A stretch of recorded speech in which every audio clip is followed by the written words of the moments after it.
कल tech industry का एक सबसे बड़ा और चौंकाने वाला मुकदमा दुनिया के सामने आया। नमस्कार दोस्तों, welcome to another video on the new war between Google and OpenAI. इस बार की लड़ाई सिर्फ एआई टेक्नोलॉजी की नहीं है, बल्कि नाम, आइडेंटिटी एंड आने वाले फ्यूचर की भी है। चलिए शुरू करते हैं आज की बड़ी कहानी। एआई हार्डवेयर कंपनी जिसका नाम आईओ है, उसने एक दूसरी एआई हार्डवेयर कंपनी आईओ पर केस किया है। पहली वाली कंपनी एक गूगल द्वारा समर्थित स्टार्टअप है जिसके बारे में आपने शायद ही सुना होगा, जबकि दूसरी कंपनी जॉनी आइव की रहस्यमय कंपनी है जिसे हाल ही में ओपन एआई ने $6.5 अरब में खरीदा है। सामने से देखने पर लगता है कि यह आईओ और आईओ की लड़ाई है, लेकिन असल में यह गूगल और ओपन एआई के बीच का एक प्रॉक्सी वॉर है। अगर आप अभी तक कंफ्यूज हो गए हैं तो मैं मूल कंपनी को सिर्फ आईओ कहूंगा और जिस कंपनी पर नाम और तकनीक चोरी का आरोप है उसे अल्टमैन आईओ कहूंगा। देखिए, सैम ऑल्टमैन को लगा कि वो 7D चेस खेल रहे हैं जब उन्होंने हेलीकॉप्टर मनी लुटाते हुए लीजेंडरी डिजाइनर सर जॉनी आइव को अपनी टीम में जोड़ लिया। जॉनी आइव वही इंसान हैं जिन्होंने आईपॉड, आईफोन और मैकबुक जैसे प्रोडक्ट्स को उनका आइकॉनिक डिजाइन दिया। लेकिन यह ओपनिंग मूव अब इस ब्रांड के भविष्य को खतरे में डाल सकता है,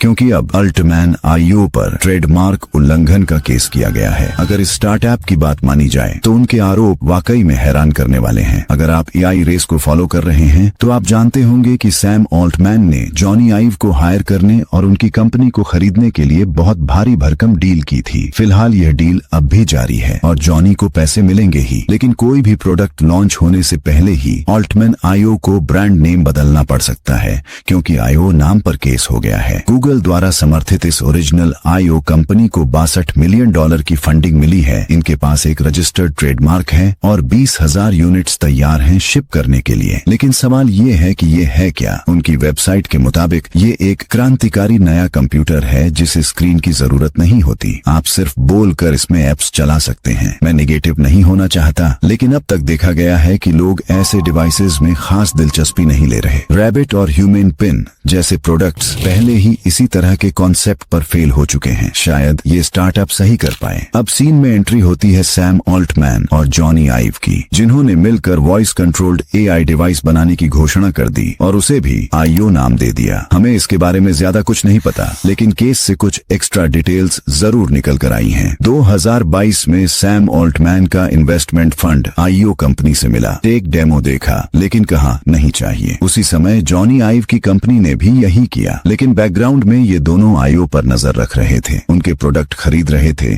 और डिजाइन फाइल्स की मांग कर रहे थे। 2025 में ओपन एआई के कुछ अधिकारी फिर से आईओ कंपनी से मिले। इस बार इन्वेस्टमेंट के नाम पर टेक्नोलॉजी, हार्डवेयर और फंक्शनैलिटी दिखाई गई, लेकिन फिर से जवाब मिला, नहीं चाहिए, हम खुद बना रहे हैं। और कुछ हफ्तों बाद ओपन एआई ने एक क्रिंज वीडियो लॉन्च किया जिसमें वेगली भविष्य के किसी हार्डवेयर का इशारा किया गया। सबसे हैरान करने वाली बात यह है कि ऑल्टमैन ने न सिर्फ इस स्टार्टअप में इन्वेस्ट नहीं किया, बल्कि ये धमकी तक दी कि आईओ पर केस करेगा ताकि असली आईओ नाम का इस्तेमाल बंद कर दे। तो दोस्तों, ये थी गूगल एंड ओपन एआई की नई जंग की पूरी अपडेट। अगर आपको वीडियो पसंद आई हो तो एक लाइक ठोक दीजिए। कमेंट में बताइए कि आप किसका साथ देंगे, गूगल या ओपन एआई। और हाँ, ऐसे ही टेक वॉर की रियल और डीप खबरें सबसे पहले पाने के लिए चैनल को सब्सक्राइब करना बिल्कुल मत भूलिए। अगली वीडियो में मिलते हैं, तब तक के लिए जय हिंद।